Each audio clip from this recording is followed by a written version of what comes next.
Vertical Geneva stripes have never looked this good.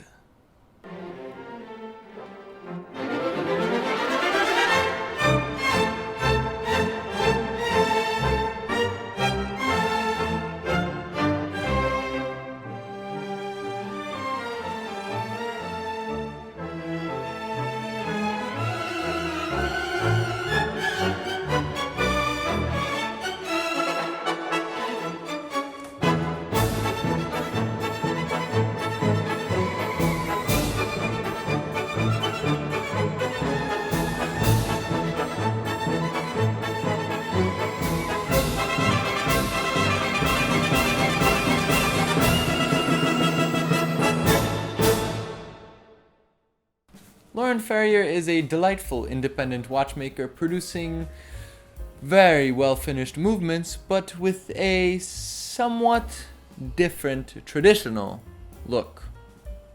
I was surprised to see the Laurent Ferrier catalog in the mail because I sent them a plea for a catalog through their contact form because that's all they had, so email contact form, and they never responded. They just sent me a catalog.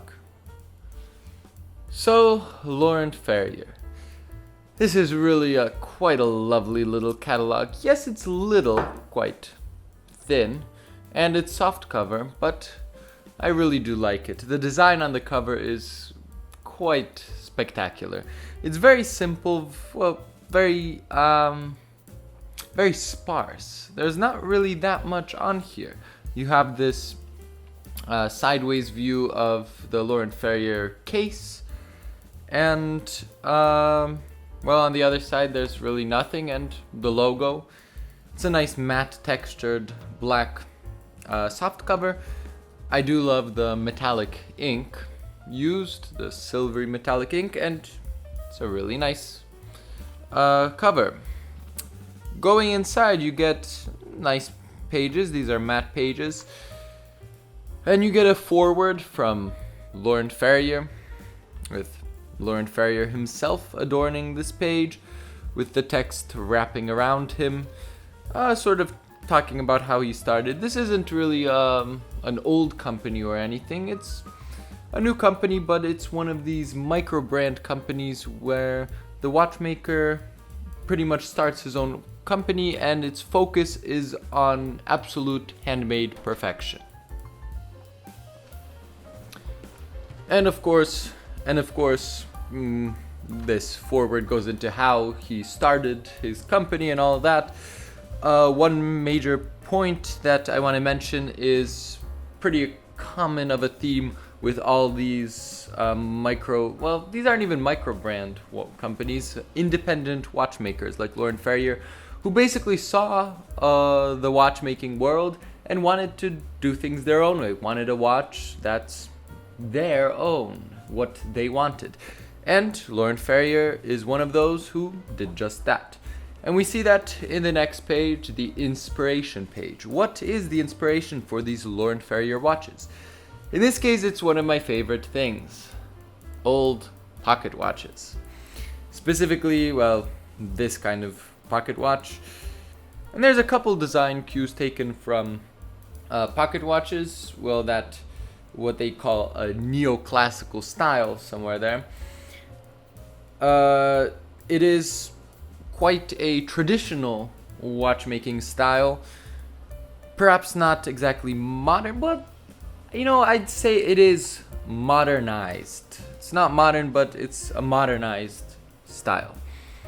We move on, Path of Independence, Allegory of Time, whatever, a couple articles, standards, how they did the stuff, how they make it, how it's also precise and handmade, and yada yada yada. We know that, and what really speaks about that are these images, which show the absolute perfection of these watches when it comes to finishing design. This is something that I found quite nice with Laurent Ferrier, in contrast to some other sort of in-house watch movements, where an in-house watch movement might be in-house, but it's nothing really special. Here, every single little curve, little detail is there. And there's a lot of them. And when I say is there, I mean is in its place and has a purpose. So here, for example, this Galley Classic Tourbillon double spiral, whatever, tourbillon, you see the curve going around and through here and all these different details, the cutout up top, the different bridges and plates. The real traditional, well, not traditional, but traditional to Laurent Ferrier, the style is to have the striping. In this case, it might be Geneva striping. I don't know. I'm just going to call it striping. To have the striping up and down and that nice bulbous crown. So up and down striping. I'm not a huge fan of up and down striping in this case, but I would certainly like to have one of these watches. It works. It works with these watches. We move on to seeing the watches in their case, and the case too is unique to Laurent Ferrier, inspired by some pocket watches or something like that. And it's a sort of bubbly case. Well, they call it a bubble or something like that. Somewhere there was a poem or something. There might have been, I don't know. But it's a bubbly case in that, well, no, not bubbly, sorry. Not bubbly. I'm confusing it with a certain other watchmaker. No, a pebble. So smooth like a pebble. And I quite like this case. It fits Laurent Ferrier. It fits the personality of the watches, and the hands are also sort of classic pocket watch shaped hands. You have the subdial seconds, small seconds. Here you have a square. Here's the poem. I knew there was a poem. On a pebble beach, tell me what you see. Pebbles as far as the eye can reach, all apparently very much alike. Yet a closer look shows that some are round and others square, golden, garnet, jade, multicolored. At Laurent Ferrier, some are round and others square. So that basically says they have round cases and square cases. A square case is quite traditional, actually. Many pocket watches were put in square cases. And in this case, I think it fits and works quite well. Here we have a Galley Secret with sort of an unfolding dial. And to be honest, this one is kind of meh. This one is bleh. And this one is pretty nice. Of course, the smallest photo, showing the fireworks thing. And really, what's the point of having this dial unfold to show a dark picture of something, or to show a bunch of ugly diamonds? This is really what I would want from an unfolding dial. Have it a black dial or some really inconspicuous dial, and then open up to a flurry of color. Micro rotor. This is, I think, my favorite of the movements here. I think the micro rotor is done particularly well.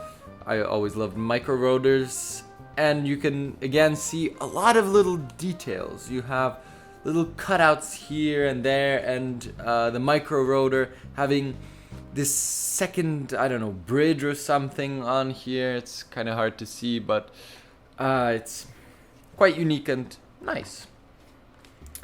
Again, the cases here, I think this is quite a nice dial design with the numerals going completely around instead of flipping at, I don't know, what is it? It usually flips at 4 or 5, something like that.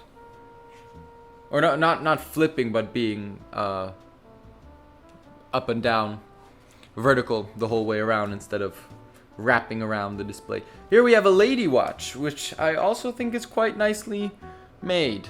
The dial is pretty interesting. I may not really like the diamonds on the side, but it's quite nice. The hands are unique and it's a nice watch.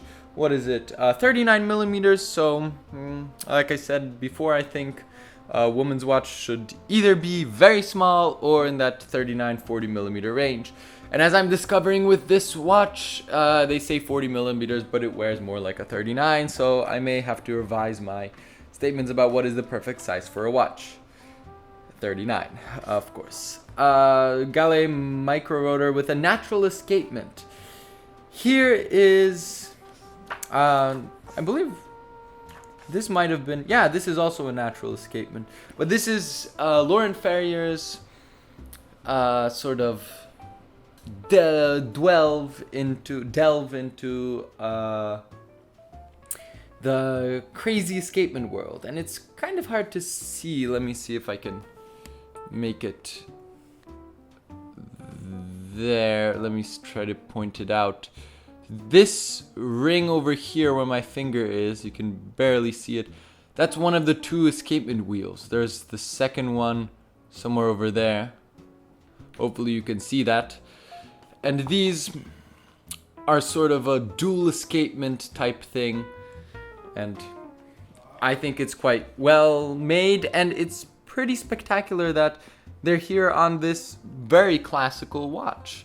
It's a classic watch, classic design, and yet it has something more to offer than just a simple movement. Time traveler here again. Unfortunately, you get rid of this kind of the second pillar around the micro rotor. Another, again, a nice movement. I think this is a natural escapement too. So basically, dual escapement from Ulysses Nardin with giant wheels. I mean, that's probably not how it works, but that's how it looks like. Gallet Traveler, dual time. Yes, they have a dual time watch, which I think is also well made. You have the date somewhere here. Then on the other side, quite symmetrically, you have the other time. I think that's well made. Globe, this is a different dial. This is interesting. Gallet Square Boreal, or however you pronounce it, and the non-square version with a sort of loomy dial. I think this is also well made, a little bit more modern with the same case design. Quite nicely made, and that ends this catalog. Now, that is not the end of this catalog, at least the modern catalog. They recently released a watch with a metal bracelet, and I believe it's the tourbillon. They put the metal bracelet on the tourbillon. Here, let me bring that up. Where is it? Here on this one, and I can't remember if it was round or square. I believe it was square. Yeah. Watch my other video on the new releases from this year to hear my opinions on that. Well, I'm going to say my opinions here too, so see that video to see that watch. Or just Google it, I don't care. This is, with the metal bracelet, is just utterly spectacular. I love it. Ulysses Nardin, bring that to the micro rotor and maybe I'll be able to afford it.